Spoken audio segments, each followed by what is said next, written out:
2019년 한 해를 보내고 2020년 새해를 맞이하는 해넘이 해맞이 행사가 동해안에서 다채롭게 펼쳐집니다. 2020년 새해를 앞두고 동해안 호텔과 리조트 등 대형 숙박업소들의 객실 예약률이 90% 이상을 보이고 있습니다.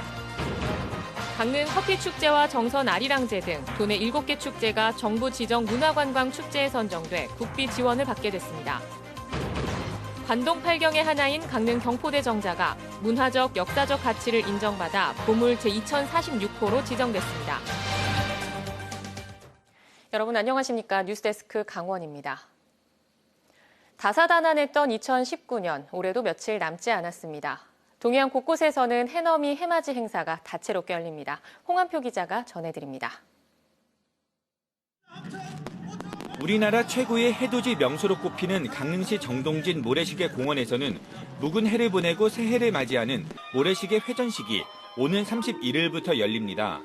강릉 경포해변에서는 시민과 관광객을 위해 레크레이션과 퀴즈쇼, DJ 공연, 새해맞이 카운트다운 불꽃놀이, 새해맞이 공연이 펼쳐집니다. 강릉시는 경포와 정동진, 주문진 등의 해맞이 관광객 40만 명이 찾을 것으로 예상하고 있습니다. 올해는 무엇보다도 교통과 또 관광객들 편익 증진을 위해 최선을 다하고 있고요. 원활한 교통 흐름과 또 즐거움이 있는 강릉, 경포와 정동진에서 희망찬 새해를 맞이하시길 바랍니다. 속초해변에서는 오는 31일 밤 10시 30분부터 묵은 해를 보내는 송년음악회와 새해를 축하하는 불꽃축제가 펼쳐집니다. 새해 첫 해가 뜰 시점부터는 속초시립풍물단 공연이 진행되고 포토존에서는 특별한 추억도 쌓을 수 있습니다. 양양 낙산 해수욕장 특설무대에서는 31일 오후 8시부터 해맞이 축하 공연이 열리고 낙산사 원통보전 앞에서는 새해를 알리는 범종 타종식이 거행됩니다. 최북단 고성군은 통일 전망대와 화진포해변에서 통일을 염원하고 금강산 육로 관광 재개를 바라는 퍼포먼스 등을 펼칩니다. 동해시도 망상과 추암해변, 바람의 언덕 일원에서 해맞이 축하 공연, 새해맞이 길놀이 한마당, 소망 우체통 등을 선보입니다.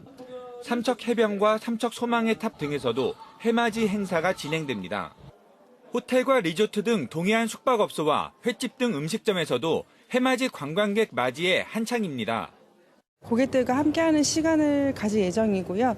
로비에서는 타로점, 캘리그래피 퍼포먼스, 수제 향수 만들기 등 다양한 신년 행사를 준비했습니다. 2020년 새해 첫 일출은 7시 37분 삼척 맹방을 시작으로 39분 강릉 정동진, 40분 강릉 경포, 43분 고성 화진포 순으로 떠오릅니다.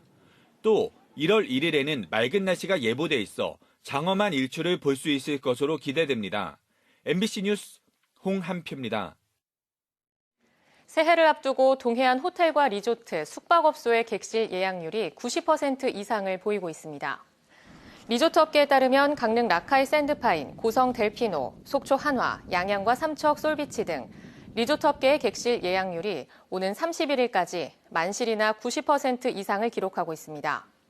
또 강릉 시마크와 스카이베이, 속초 롯데와 라마다 호텔 등도 새해 일출을 보려는 숙박객들로 만실에 가까운 실적을 보이고 있습니다. 모텔과 펜션 등 동해안 숙박업소도 다양한 관광 명소와 먹을거리에 힘입어 여행객들의 방문이 이어지고 있습니다. 오늘 제21대 국회의원 선거 예비 후보자로 등록한 출마 예정자입니다. 태백 횡성 영월 평창 정선 선거구에 더불어민주당 원경환 전 서울경찰청장이 등록했습니다. 속초 고성 양양 선거구에는 더불어민주당 최상용 전 정세균 국회의장 정책비서관이 등록했습니다. 강릉 커피축제 등 도내 7개 축제가 문화체육관광부가 지정한 2020에서 2021 문화관광 축제에 포함됐습니다. 전국적으로 35개 축제가 최종 선정된 가운데 도내에서는 강릉 커피축제, 원주 다이내믹 댄싱 카니발, 정선 아리랑제, 춘천 마임축제, 평창 송어축제, 평창 효성문화제, 횡성 한우축제 등 7개 축제가 이름을 올렸습니다. 이번에는 등급 구분 없이 발표됐는데 선정된 축제들은 앞으로 2년간 6천만 원 안팎의 국비와 국내외 홍보 마케팅 지원을 받게 됩니다. 영동 지역은 러시아 연해주와 백길로 연결돼 독립운동가들이 러시아로 건너가 활동하기도 했지만 러시아의 사회주의가 건너오는 창구가 되기도 했습니다. 당시 사회주의는 일제에 맞선 독립운동의 의미가 있었지만 결국은 이 때문에 독립운동가로 인정받지 못하는 경우가 많습니다. 김인성 기자입니다. 일제강점기 영동 지역은 원산을 통해 러시아 연해주와 뱃길이 열려 있어 많은 독립운동가들이 연해주로 건너가 활동했습니다. 하지만 1917년 러시아의 사회주의 국가인 소비에트 연방, 즉 소련이 탄생한 이후 사회주의 전파의 창구가 되기도 했습니다. 실제로 양양에선 1920년대 3.1 만세운동을 계승한 항일 농민운동이 이어졌는데 주동자 상당수가 사회주의 운동가였습니다.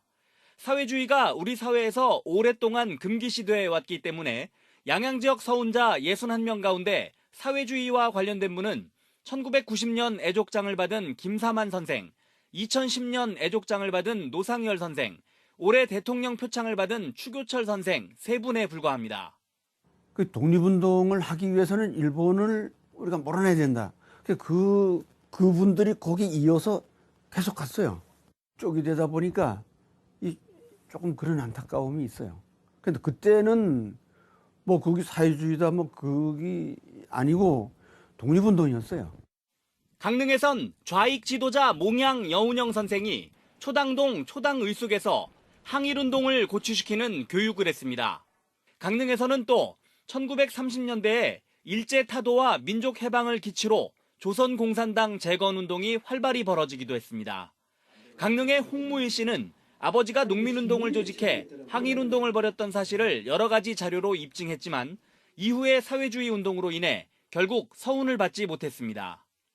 일본 사람들하고 싸우고 뭐 이래 했으니까 이걸 좀 인정해 주면 좋은데 북한하고 갈리키니까 이제 그게 외정 때는 이제 뭐 사회주의 활동하던 사람들이 북한이니까 이제 남북 통일되면 이제 뭐 성원을 해 준다는데 당시 사회적인 여건을 고려해 봤을 때 사회주의를 독립운동의 한 갈래로 인정해야 한다는 목소리가 나오고 있습니다. 냉전 체제 하에서 이 사회주의, 공산주의는 우리의 적대다라고 하는 그런 개념 속에서 사회주의 얘기만 나오면 아마 제외시켰던 것 같아요. 구국을 위한 활동이라고 하는 포괄적인 측면에서 보면 반드시 그들도 서운이 돼야 된다고 보여져요. 영동 지역에선 일제강점기 초기 강렬했던 3.1운동이 이후 사회주의 운동으로 이어져 활발한 항일운동이 펼쳐졌습니다. 따라서 이에 대한 관심을 통해 더 많은 독립운동가 발굴이 가능할 것으로 보입니다. MBC 뉴스 김인성입니다. 시력을 잃고 마음으로 그림을 그리는 화가가 있습니다. 힘든 세상 희망을 전하는 게 꿈이라는데요. 시각장애인이 그린 그림이 만나 탄성이 나올 정도입니다. 허주희 기자가 소개합니다. 젊은 시절 모든 세상을 품겠다는 드넓은 폭포 아래 좁디 좁은 폭포에는 시력을 잃었지만 힘차게 내려가겠다는 소망을 담았습니다. 마지막 순간 자기 자신을 불태우면서 따뜻함을 선물하는 장작은 희생의 마음을 전해줍니다. 한 줄기 빛조차 느낄 수 없는 시각장애 1급 박환 작가의 작품입니다. 고목나무에는 초록잎이 돋아나고 어두운 밤에도 밝은 불빛이 비치듯 힘든 삶 속에서도 희망을 잃지 않겠다는 마음을 담았습니다. 봄은 이렇게 겨울을 지나서 이제 새롭게 시작하는 계절이잖아요. 그러니까 희망이 있잖아요. 네, 그러니까 저도 모르게 자꾸 그걸 하는 것 같아요. 신예 화가 시절 국내외에서 촉망받는 화가였던 박환 작가는 2013년 불의의 교통사고로 두 눈을 잃었습니다. 사고가 나기 전부터 사고 난 이후까지 10여 년에 걸쳐 완성된 작품 22점이 이렇게 전시되고 있습니다. 박환 작가의 작업실에는 여느 화가와 달리 연필과 붓이 보이지 않습니다. 실을 풀로 붙여서 스케치를 하고 물감색의 위치를 외워서 색을 입히고 시력을 잃은 뒤 손끝에 전해지는 감각으로 그림을 그립니다. 힘들어도 작업을 계속하는 것은 많은 사람들에게 희망을 전해주고 저도 희망을 얻고 그러기 위해서 지금 온 정력을 다해서 합니다. 오랜 방황 끝에 다시 시작한 그림은 힘든 고통을 견디는 경험과 그동안 익혔던 동서양의 기법이 어우러지면서 관객들에게 큰 울림을 주고 있습니다.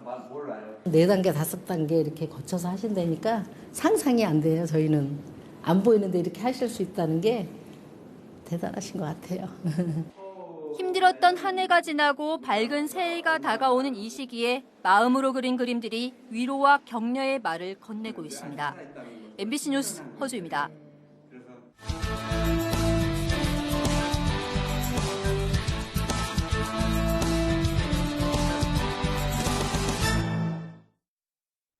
강릉 경포대가 국가 지정문화재 보물로 지정됐습니다. 보물 제2046호가 된 경포대는 관동 8경 가운데 제1경으로 고려시대 후기 안축이 지은 관동별곡과 송강 정철이 쓴 관동별곡에 등장하며 500년 넘게 자리를 지키는 역사성을 지녔습니다. 또 조망성을 강조하기 위해 누마루를 2단으로, 마루를 3단으로 구성하는 등 독창성을 인정받았습니다. 정선 가리왕산의 복원과 알파인 경기장 곤돌라 시설 존치 문제를 놓고 국민 의견을 묻는 방안이 거론되고 있습니다. 가리왕산 합리적 복원을 위한 협의회는 제11차 회의에서 내년 1월부터 3월까지 가리왕산의 전면 복원과 곤돌라 시설과 운영도로 존치 등에 대해 국민 의견을 물은 후 결과를 갖고 다시 논의하자는 입장을 보였습니다. 다만 정선군과 지역 주민들은 국민 의견을 구하는 절차에 회의적인 시각을 갖고 있는 것으로 전해져 진통을 겪을 가능성이 높습니다. 한편 협의회는 정선 알파인 경기장 철거 반대 범군민 투쟁위원회가 동의할 경우 정선 군민들을 대상으로 한 설명회를 별도로 연다는 계획도 내놨습니다. 태백시에 150억 원을 지원하는 결정을 내려 손해배상 판결을 받은 강원랜드 전 이사들의 책임을 덜어달라고 폐광 지역 사회단체들이 관계기관에 탄원서를 제출했습니다. 태백시 지역현안대책위원회 등 4개 사회단체는 산업부와 광해관리공단에 보낸 탄원서에서 강원랜드 전 이사들이 기부 결정과 관련해 개인적 이익을 취득한 것이 전혀 없고 폐광 지역과 강원랜드 발전을 위해 노력해왔다며 주주총회에서 책임 감경이 이루어질 수 있도록 도와달라고 요청했습니다. 강원랜드는 다음 달 10일 주주총회를 열어 손해배상 판결을 받은 전 이사 7명의 책임 감경 안건을 처리할 예정입니다. 강원도가 전국에서 처음으로 여성 농업인의 날을 지정했습니다. 강원도는 세계 여성 농업인의 날인 10월 15일을 강원도 여성 농업인의 날로 지정해 기념 행사를 추진합니다. 2020년 10월 15일 여성 농업인의 날에는 여성 농업인 대상 시상과 여성 농업인 심포지엄이 함께 열립니다. 태백 지역의 택시 콜센터 운영비 지원을 놓고 개인 택시업계와 태백시가 갈등을 빚는 가운데 태백시 갈등조정협의회가 개인 택시 콜센터에도 재정을 지원하도록 권고했습니다. 시의원과 시민단체 대표, 대학 교수 등으로 구성된 태백시 갈등조정협의회는 개인 택시와 법인 택시 콜센터를 분리 운영하고 태백시는 2곳에 각각 재정을 지원하라는 내용의 권고안을 마련해 택시업계에 제시했습니다. 태백 지역의 콜센터 관련 갈등은 개인 택시 지부가 통합 콜센터에서 이탈해 별도의 콜센터를 만들고 재정 지원을 요구하면서 빚어졌습니다.